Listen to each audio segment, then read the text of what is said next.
नमस्कार दोस्तों, stock market studies में फिर से एक बार आपको बहुत-बहुत स्वागत है। तो आज यहाँ पे मैं डिस्कशन करने वाला हूँ, एक ऐसे कंपनीज़ के बारे में, जो देखा जाए तो मैं बहुत दिनों पहले अराउंड 6 टू 7 मंथ पहले एक वीडियो आपको बना के दिया था इस कंपनी के ऊपर। तो तब भी बहुत सारे दोस्तों ने कमेंट किए थे, "सर स्टॉक में कंटिन्यूअसली गिरावट हो रहा है।" तभी मैं आपको बताया था कि स्टॉक में और भी भारी भरकम गिरावट हो सकते हैं। तो उसी का नज़रिया आपको दिखाऊँगा और भी कितना गिर सकते हैं वो भी बताऊँगा। साथ ही साथ इस कंपनी ने एक अपडेट दिया और बहुत बढ़िया अपडेट है। उस अपडेट के चलते क्या फिर से कंपनी इतनी जी ज़्यादा गिरावट हुआ है, क्या अब उसको रिकवरी कर सकते हैं? तो सब कुछ यहाँ पे मैं आपको दिखाऊँगा, तो वीडियो को लास्ट तक ज़रूर देखिएगा और अभी तक आपने इस चैनल को सब्सक्राइब नहीं किया, तो ज़रूर कर लेना क्योंकि इस तरीके से वीडियोज़, कंटेंट और शॉर्ट वीडियोज़ का लिस्ट आपको यहीं पे मिलेगा। बहुत कुछ जानने को, सीखने को मिलेगा। देखिए स्टॉक मार्केट में आए हैं तो आपको थोड़ा-सा नॉलेज आपको हमेशा पर डे आपको थोड़ा-थोड़ा करके नॉलेज गैदरिंग करना होगा। एक दिन आप देखेंगे जब 5 साल स्टॉक मार्केट साथ साथ जुड़े रहेंगे, तो आप एक अच्छा खासा इन्वेस्टर बन जाएँगे क्योंकि आपको बहुत सारा नॉलेज, बहुत सारा टेक्निकली टर्म्स और बहुत कुछ सीखने को, जानने को मिल जाएगा। तो मेरे साथ जुड़े रहिए और मेरे चैनल को सब्सक्राइब भी करिए, साथ ही साथ टेलीग्राम को भी जॉइन करना क्योंकि आपके प्यार के बिना, सपोर्ट के बिना कुछ भी संभव नहीं है। तो चलो देख लेते हैं आज के स्टॉक के बारे में। तो कंपनी कौन-सा है? कंपनी का नाम है कैस्ट्रॉल। आप देख सकते हैं कैस्ट्रॉल, कैस्ट्रॉल आप सभी जानते हैं अ, एक लुब्रिकेट कंपनी है मतलब मतलब जो लुब्रिकेट ऑयल जो गाड़ियों में डाला जाता है, उसी प्रोडक्ट के ऊपर कंपनी काम करता है। देखिए कैस्ट्रॉल देखा जाए तो एक यूके बेसिस कंपनी है। अभी कैस्ट्रॉल इंडिया मतलब इंडिया में आके भी बिज़नेस किया। इसका जो मेन इंडस्ट्रीज़ है ऑयल एंड गैस। तो कैस्ट्रॉल देखिए ऑयल के ऊपर ही ज़्यादा से ज़्यादा काम करते हैं और कंपनी का देखिए प्रोडक्ट जो है ऑयल है, पेट्रोलियम है, आप देख सकते हैं पेट्रोकेमिकल्स है एंड लुब्रिकेंट है। ये चारों प्रोडक्ट के ऊपर कंपनी खुद का बिज़नेस करते हैं। तो कैस्ट्रोल जो है, कैस्ट्रोल का टोटल बीपी का ओनरशिप मतलब बीपी कौन है? आप देखेंगे यहाँ पे देख सकते हैं बीपी ग्रुप जो कैस्ट्रोल लिमिटेड यूके से है मतलब यूनाइटेड किंगडम से है। वहाँ का बिजनेस है, इंडिया में आकर बिजनेस कर रहा है एक एक सब्सिडरीज लेकर। तो उस हिसाब से देखा जाए तो कैस्ट्रोल इंडिया बीपी के पास 50.9% का होल्डिंग है। इसका मतलब यूनाइटेड किंगडम के पास ही इसका 50.9% का होल्डिंग है। तो इसका प्रोमोटर देखा जाए तो यूके बेसिस ही है। तो टोटल यहाँ पे देख सकते हैं 270 इसका डिस्ट्रीब्यूटर है and serving over 70,000 retail outlet. तो रिटेल आउटलेट मतलब छोटे-छोटे जो दुकान होते हैं, जहाँ पे आप मान के चलिए 4 व्हीलर का दुकान से, साथ ही साथ 2 व्हीलर्स का दुकान है, 3 व्हीलर्स का दुकान है। ये जो दुकानें में जो लुब्रिकेट ऑयल बेचा जाता है, वो कैस्ट्रॉल का ही है। तो कंपनी का जो एक डेटा है, मैं आपको इसीलिए दिखा रहा हूँ क्योंकि कंपनी स्टार्ट हुआ था 1910 से मतलब करीबन-करीबन 120 110 साल के आसपास कंपनी हो चुके हैं। तो इतना पुराना कंपनी है, मगर कंपनी एंट्री हो चुके थे इंडिया में 1979 में। तो कंपनी देखा जाए तो पहले ही स्टार्ट हुआ है और कैस्ट्रॉल इंडिया स्टार्ट हुआ था बहुत पहले, मगर इंडिया में खुद का बिज़नेस लेके आए 1979 में। तो इतना पुराना कंपनी है आप बोल सकते हैं। तो कंपनी देखिए 1st नवंबर 1999 में name of the company was change from यहाँ पे देख सकते हैं इंट्रोल लुब्रिकेशन एंड यहाँ पे देख सकते हैं स्पेशलिटीज लिमिटेड।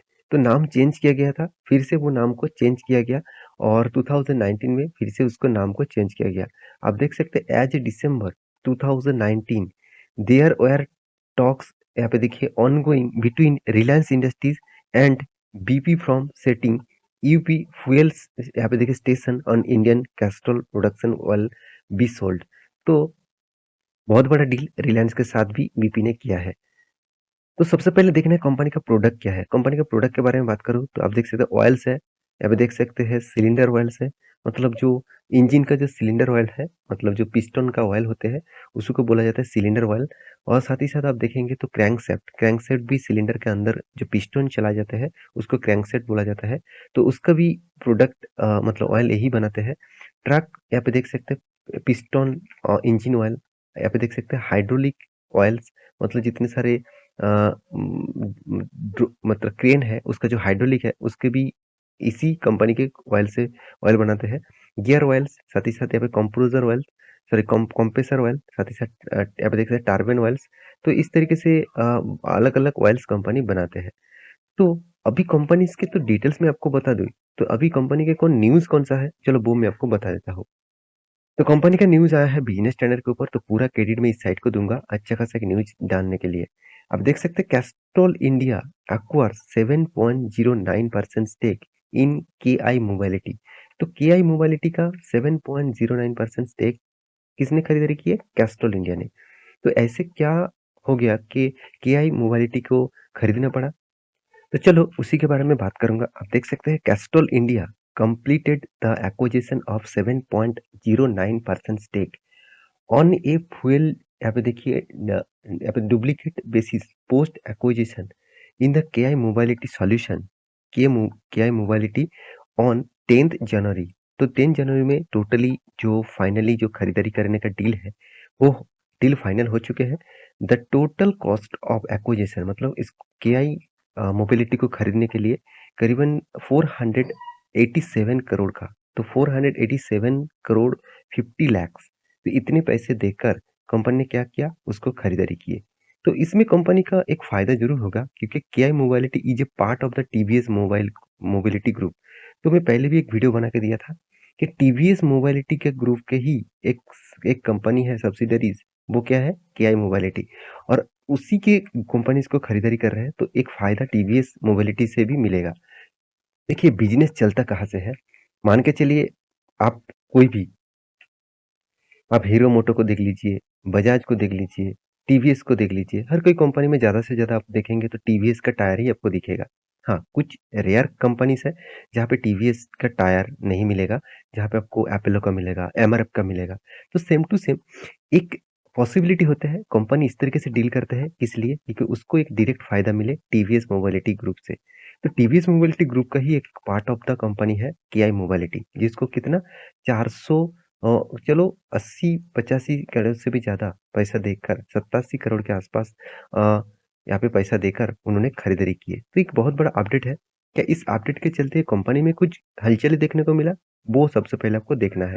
अगर नहीं मिला तो इन्वेस्टर के ऊपर इस तरीके से इस इन्वेस्टर के साइड से देखा जाए तो उतना खास परफॉर्मेंस नहीं हुआ क्योंकि देखिए इतना अच्छा न्यूज़ आने के बाद भी स्टॉक में गिरावट देखने को मिला। तो एज ए 5 दिनों में क्या हुआ? स्टॉक में फिर से गिरावट। एज ए 1 मंथ में देखेंगे तो 5% तक लॉसेस। 6 मंथ में कंपनी 14% तक रिटर्न दिया। ठीक है, कोई बात नहीं। मगर 1 साल में देखेंगे तो कुछ भी रिटर्न नहीं। 5 साल में देखेंगे तो 34% तक लॉसेस दिया। कंटिन्यूअसली गिरावट हुआ। और मैक्सिमम चार्ट पर ओपन कर दूं तो अच्छा खासा एक रैली तो देखने को मिला था। उसके बाद 2015 के बाद लगातार लगातार गिरावट देखने को मिला है। क्या इस हिसाब से कंपनी आगे चल पाएंगे? तो चलो मैं कंपनी के कुछ पैरामीटर्स आपको दिखा देता हूँ। तो पैरामीटर्स के बारे में बात करूँ तो मार्केट कैप बहुत छोटा है।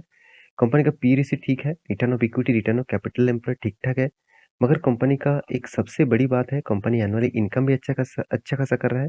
कोई भी कर्जा नहीं है, जीरो डेब्ट है, 2 करोड़ के आसपास कर्जा है, कभी भी कंपनी मिटा सकते हैं।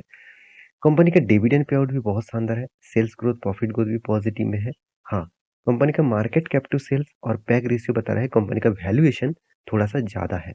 और कंपनी के इंटर यहाँ पे देखिए इंटरेस्ट कवरेज 376 मतलब कंपनी का जितना इंटरेस्ट पे करना पड़ रहा है उससे करीबन 375 गुना ज्यादा कंपनी प्रॉफिट कमा रहा है। ये कंपनी के लिए खासियत होगा हमेशा। प्रॉफिट एंड लॉस की बात करें तो कंपनी कंटिन्यूअसली प्रॉफिट को मेंटेन किया और फिर भी स्टॉक के ऊपर गिरावट इसीलिए हो रहा है, सिर्फ यही वजह है। देखिए कंपनी ज़्यादा से ज़्यादा इंजन ऑयल, पिस्टन का ऑयल, कैम्स मतलब इंजन का ऑयल ज़्यादा से ज़्यादा बनाते हैं। तो देखा जाए तो फ्यूचर में ईवीज़ का ज़माना आ गया तो ईवीज़ में तो कोई इंजन नहीं रहेगा, तो उसमें ऑयल्स का ज़रूरत नहीं पड़ेगा। सिर्फ ऑयल ऑयल कहाँ पे ज़रूरत पड़ेगा? कुछ कुछ ही जगह पे कंपनी का ऑयल ज़रूरत पड़ेगा। मतलब इस तरीके से लुब्रिकेट ऑयल ज़रूरत पड़ेगा। तो इसी एक कारण बेसिस में स्टॉक में लगातार गिरावट हो रहा है।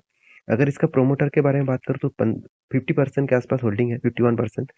एफआईएस और डीएस ने सेम टू सेम माल उठा के रखा, पब्लिक के पास भी अच्छा खासा होल्डिंग है। अगर ध्यान से इस कंपनी का चार्ट पैटर्न आप देखेंगे तो देखिए जब से कंपनी स्टार्ट हुआ तब से लेकर कंपनी एक अच्छा खासा एक रैली मोमेंटम दिखा था। और देखिए यहाँ पे किस तरीके से गिरावट हुआ। जब मैं आपको वीडियो बना के दिया था तब ये वीडियो करीबन करीबन इस लेवल में था 2021 के इस टाइम में। तभी मैं आपको बताया था कि ये जो रेंज है, ये जो रेंज बन रहा है एक बिग रेजिस्टेंस है। इस रेजिस्टेंस को अगर तोड़ नहीं पाया तो फिर से गिरावट होगा। तो मेरे हिसाब से यहाँ पे जो गिरावट हुआ था, अगर अगर वही लेवल को तोड़ता है, मगर ये जो लेवल है, इस लेवल को अगर तोड़ देता है, तो सोचना एक बहुत बड़ा अप मोमेंटम देखने को मिल सकता है। हाँ, यहाँ पे तोड़ने के बाद, यहाँ पे लेवल जाकर तोड़ने के बाद फिर से एक रिट्रेसमेंट दिखेगा, उसके बाद शायद तेजी देखने को मिल सकता है। तो अभी तक तो कुछ उस तरीके से कुछ परफॉर्मेंस नहीं है, फिर भी मुझे लगता है इसी रेंज के अंदर ही गिरावट देखने को मिलेगा। तो आपके पास क्या इस कंपनी का हिस्सेदारी है? तो मुझे ज़रूर कमेंट करना, और इसी तरीके से वीडियो पाने के लिए चैनल को सब्सक्राइब भी करना। मिलते हैं नेक्स्ट वीडियो में, तब तक के लिए अच्छे से रहिए, अपना ख्याल रखिए, बाय बाय।